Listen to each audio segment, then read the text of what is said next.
తాకట్లో ఉన్న మీ బంగారాన్ని విడిపించి ఆ రోజు ఆన్లైన్ రేటుకి కొంటాం. Sharma gold company. నమస్కారం, వెల్కమ్ టు సుమన్ టీవీ. నేను గీతాంజలి. నవంబర్ 3వ తారీఖు రెండవ కార్తీక సోమవారం అండి.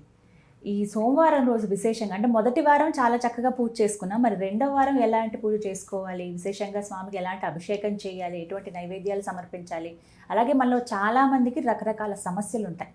ఎటువంటి సమస్యలు ఉన్నవారు ఎటువంటి పరిహారం చేసుకుంటే ఈ రోజున చాలా విశేషంగా ఉంటుందో తెలుసుకుందాం. వివరించేందుకు ప్రస్తుతం మనతో పాటు ఉన్నారు. గత 15 సంవత్సరాలుగా 30,000కు పైగా జాతక పరిశీలన చేసినటువంటి అనుభవం కలిగిన ప్రముఖ జ్యోతిష్యులు బ్రహ్మశ్రీ నందిబట్ల శ్రీహరి శర్మ గురువు గారు మనతో పాటు ఉన్నారు. వారితో మాట్లాడదాం. గురుగారు నమస్కారం అండి. వాగర్థావివ సంపృక్తౌ వాగర్థ ప్రతిపత్తయే జగతః పితరౌ వందే పార్వతీ పరమేశ్వరౌ ఆదిత్యాయ చ సోమాయ మంగళాయ బుధాయ చ గురుశుక్ర శనిభ్యశ్చరాహవే కేతవే నమః. శృంగేరి జగద్గురు పీఠాధిపతులకి, కంచి పీఠాధిపతులకి నమస్కారములు తెలియచేసుకుంటూ కార్యక్రమాన్ని ప్రారంభిద్దాం. గురుగారు, అప్పుడే రెండవ సోమవారం, మొదటి సోమవారం చాలా చక్కగా చేసుకున్నాము. మీరు ఏ విధంగా చేయాలో పూజ అని చెప్పారు. మరి రెండవ వారం ఏంటండి? అలాగే విశేషంగా రకరకాల సమస్యలు ఉంటాయి. వారు ఏ సమస్యలు ఉన్నవారు ఎటువంటి పరిహారాలు ఈ రోజున పాటించాలో వివరించండి. కార్తీక మాసము బహుపుణ్య మాసముగా చెప్పబడి ఉంది. అందున కార్తీక మాసం అంటే, శ్రావణ మాసం అంటే గుర్తుకొచ్చేది శుక్రవారం ఎలాగో, కార్తీక మాసం అంటే గుర్తుకొచ్చేది సోమవారం. ఈ సోమవారాన్ని ఎవరైతే విధి విధానాలతో ఆచరిస్తారో, శివాజ్ఞ లేనిదే చీమైన కుట్టదు, లయకారకుడు పరమేశ్వరుడు, ఆయన అనుగ్రహం కోటి వంతులో 1,00,000 కోట్ల వంతు మన మీద ఉందంటే మన సమస్యలన్నీ తీరిపోతాయి. కాబట్టి ఆయన కరుణ కోసం మనం ఎంతో తాపత్రయపడతాం. అంటే ఉదాహరణకు చెప్పాలంటేనమ్మా, మన బాసు దృష్టిలో పడి మనం ఆయన కోసం, ఆ బాసు దృష్టిలో పడడం కోసం మనం ఎంతో విధాలుగా ఆ బాసుని అనుకరిస్తూ ఉంటాం. అతన్ని మెప్పించడానికి ప్రయత్నం చేస్తాం. ఒక సాటి మానవుడి దృష్టిలో పడడం కోసం. అటువంటిది మనల్ని నడిపించే పరమేశ్వరుని యొక్క అనుగ్రహం పొందడానికి ఎంత విశ్వాసంతో, భక్తితో చేయాలి. అలా కొన్ని ఏర్పరచబడ్డవే, ప్రతి మాసంలో కొన్ని పుణ్యతిథులు. అందున కార్తీక మాసము కేవలం పుణ్యము సంపాదించుకోవడానికి, పాపాన్ని తగ్గించుకోవడానికి. పుణ్యము పాపము అని అంటే, గత జన్మలలో యోగం చేసుకుంటే పుణ్యవంతుడు అని అంటారు. గత జన్మలలో అనేక పాపకర్మలు చేస్తే ఈ జన్మలో పాప రూపంలో, ఆ యొక్క దుష్టకర్మ రూపంలో అనుభవిస్తున్నారు అంతే.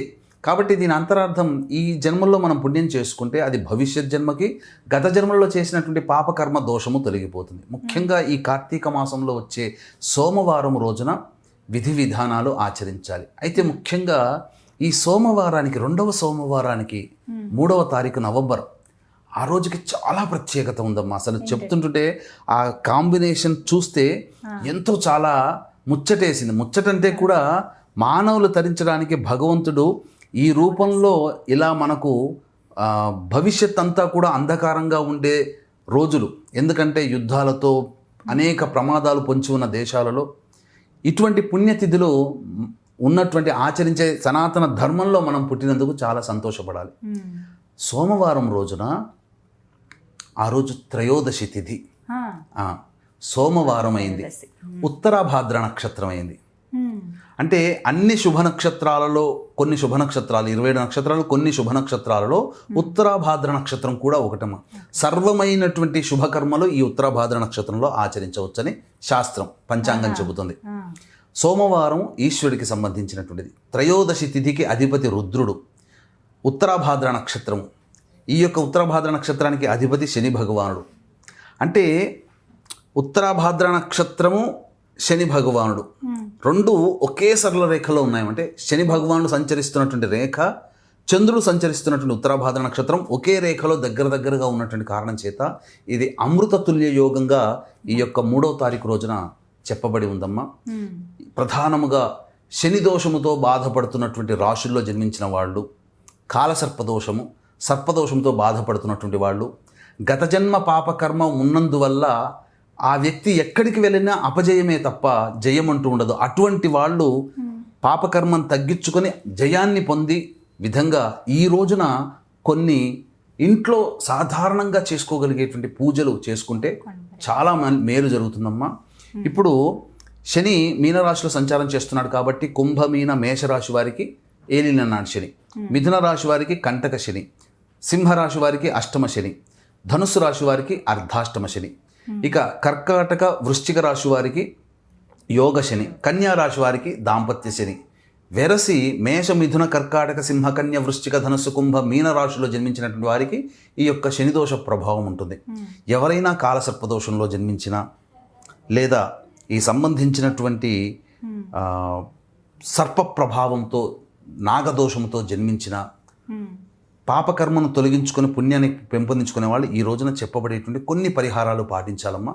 ముందుగా ఈ శని ప్రభావంతో బాధపడుతున్నటువంటి వాళ్ళు అద్భుతమైన వరం సోమవారం. ఎందుకంటే ఉదయం 7:30 నుంచి 9 గంటల వరకు రాహుకాలం ఉంటుంది. ఈ సంబంధించినటువంటి దేవాలయంలో ఉన్నటువంటి నవగ్రహాల్లో శనైశ్చరుడికి, అలాగే శివలింగానికి కానీ లేదా శివాలయంలో ఉన్నటువంటి కాలభైరవుడికి కానీ నువ్వుల నూనెతో లేదా ఆవ నూనెతో అభిషేకము జరిపించినట్లయితే, కాలభైరుడికి ఆవ నూనె, శివలింగానికి నువ్వుల నూనె, శనైశ్వరుడికి నువ్వుల నూనెతో అభిషేకము జరిపించి ఆ యొక్క శనైశ్వరుడికి ఈ నీలివర్ణపు శంకు పుష్పాలు కానీ చామంతి పుష్పాలతో కానీ ఈశ్వరుడికి కానీ అర్చన చేసి, కాలభైరుడికి కూడా ఈ నీలిరంగు పుష్పాలతో అర్చన చేసితే సమస్త విధమైనటువంటి శని దోషములు తొలగిపోతాయమ్మా. ఎందుకంటే శని ప్రభావం వలన అనేక సమస్యలు వస్తాయి. ఆ అనేక సమస్యలు ఈ చెప్పినటువంటి రాశుల్లో జన్మించిన వాళ్ళు అనుభవించే వాళ్ళకి తెలుస్తుంది. ఆ సమస్యలకి సంపూర్ణ పరిష్కార మార్గంగా ఉంటుంది. ఇక రెండవదైనటువంటి సర్పదోష నివారణకి సంబంధించినటువంటిదంటే అద్భుతమైనటువంటి ప్రక్రియ ఈ రోజున చేసుకోవచ్చు. వీక్షించేటువంటి ప్రేక్షకులకు కూడా మహామహిమాన్వితమైనటువంటి కాశీ క్షేత్రంలో జాతకరీత్యా కలుగు అన్ని రకాల సమస్యల పరిష్కారానికి, అలాగే శని సంచరిస్తున్నటువంటి కారణం చేత మేష మిథున కర్కాటక సింహ కన్య వృశ్చిక ధనుసు కుంభమీన రాశిలో జన్మించినటువంటి వారికి అక్టోబర్ నవంబర్ నెలలో రవి బుధ శుక్ర గురుగ్రహాలు మారిన కారణం చేత 12 రాశుల్లో జన్మించినటువంటి వారికి ఇబ్బందులు సమస్యలు తప్పవు.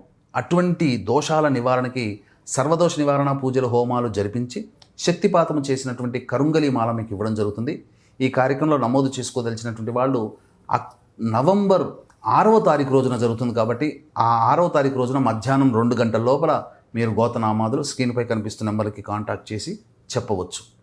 ఇది మనం కాశీ క్షేత్రంలో చేసేటువంటిది. నవంబర్ 20 అమావాస్య రోజున శ్రీశైల క్షేత్రంలో, డిసెంబర్ 4 గురు పౌర్ణమి సందర్భంగా దత్తక్షేత్రంలో కూడా ఇలాంటి దోష నివారణ కార్యక్రమాలే జరపబడుతున్నాయి. ఇక గమనించుకున్నట్లయితే సర్పదోషముతో కానీ కాలసర్పదోషముతో కానీ సంతానపరమైనటువంటి ఇబ్బందులతో ఇబ్బంది పడుతున్న వాళ్ళు కానీ చర్మ సంబంధమైనటువంటి వ్యాధులతో ఈఎన్టీ ప్రాబ్లమ్స్ అంటారు, వాటితో ఇబ్బంది పడుతున్నటువంటి వాళ్ళు కానీ 7:30 నుంచి 9 గంటల లోపల రాహుకాలము కాబట్టి ఆ సంబంధించినటువంటి ఆవు పాలలో కొన్ని శంకు పుష్పాలు, నీలిరంగు పుష్పాలు వేస్తే సహజ సిద్ధముగా నీలి రంగుకు చేరుకుంటాయి. ఆ యొక్క పావుగంట తర్వాత ఆ యొక్క ఆవు పాలతో శనైశ్వరుడికి అవసరం లేదు, ఈశ్వరుడికి అభిషేకం జరిపిస్తే చాలమ్మా. కాలభైరుడికి అభిషేకం జరిపించినా చాలు. శనైశ్వరుడికి కూడా శని దోష నివారణకి ఇలా జరిపించుకోవచ్చు, తప్పులేదు.